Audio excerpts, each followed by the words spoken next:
Hello అండి, welcome to ఇంట్రెస్ట్లీ by రాజీ. ఈరోజు నేను చెప్పే రెసిపీ స్వీట్ కార్న్ పులావ్ అండి. సూపర్ టేస్టీగా, చాలా ఈజీగా అయిపోతుంది.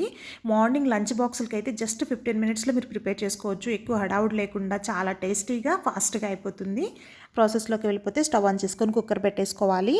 కుక్కర్లో 2 స్పూన్ల నూనె ఇంకా 2 స్పూన్ల నెయ్యి వేసుకున్నాను. ఇందులో మసాలా దినుసులు ఒక్కొక్కటిగా వేసేసుకుంటున్నాను. బిర్యానీ ఆకు, షాజీరా, చెక్క, లవంగ, మరాఠీ మొగ్గ, స్టార్ అనేస్, యాలుకలు, ఇంకా నల్ల యాలుక ఒకటి, ఇవన్నీ వేసుకొని కొంచెం చిటపటమన్న తర్వాత ఇందులో జీడిపప్పు పలుకులు యాడ్ చేసుకోవాలి. చూడండి, ఇలా అయిన తర్వాత జీడిపప్పు పలుకులు యాడ్ చేసుకొని దూర రంగు వచ్చేంత వరకు, లైట్ బ్రౌన్ వచ్చేంత వరకు ఫ్రై చేసుకోవాలి. జీడిపప్పు కూడా ఫ్రై అయిన తర్వాత బారు చిలుకలుగా కట్ చేసుకున్న ఉల్లిపాయ ముక్కలు వేసేసుకుంటున్నాను. ఉల్లిపాయ ముక్కలు వేసుకున్న తర్వాత నేను 3 పచ్చిమిర్చి తీసుకున్నానండి. 3 పచ్చిమిర్చిని కూడా బారు చిలుకలుగా కట్ చేసి వేసుకుంటున్నాను. వీటిని గోల్డెన్ బ్రౌన్ అయ్యేంత వరకు, దూర రంగు వచ్చేంత వరకు ఫ్రై చేసుకోవాలి. చూడండి, దూర రంగు వచ్చేంత వరకు ఫ్రై చేసుకున్న తర్వాత 1 స్పూన్ అల్లం వెల్లుల్లి పేస్ట్ వేసుకున్నాను. 1 స్పూన్ అల్లం వెల్లుల్లి పేస్ట్ వేసుకుని అది పచ్చివాసన పోయేంత వరకు ఫ్రై చేసుకున్నాను. ఒక పెద్ద స్వీట్ కార్న్ తీసుకున్నానండి. స్వీట్ కార్న్ ఒకటి అయితే 1 గ్లాస్ రైస్కి 1 సరిపోతుంది.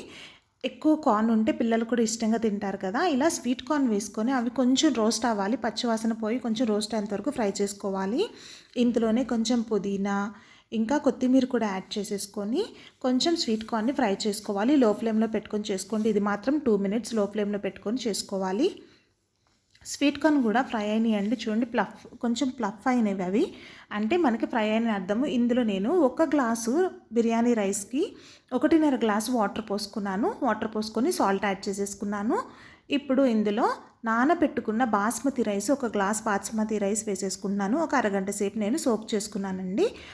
ఇందులో స్వీట్ కార్న్ కూడా ఉంటాయి కాబట్టి నేను పావుదొక్కు 2 గ్లాసులు వాటర్ వేసుకున్నాను. కొంచెం వాటర్ అవి పీల్చుకుంటాయి కాబట్టి ఇప్పుడు దీనికి లిడ్ పెట్టేసుకొని 4 విజిల్స్ వరకు కుక్ చేసుకుందాము. 4 విజిల్స్ వరకు కుక్ చేసుకున్న తర్వాత విజిల్ ఆరిపోయిన తర్వాత చూడండి, చక్కగా కుక్ అయిపోయింది.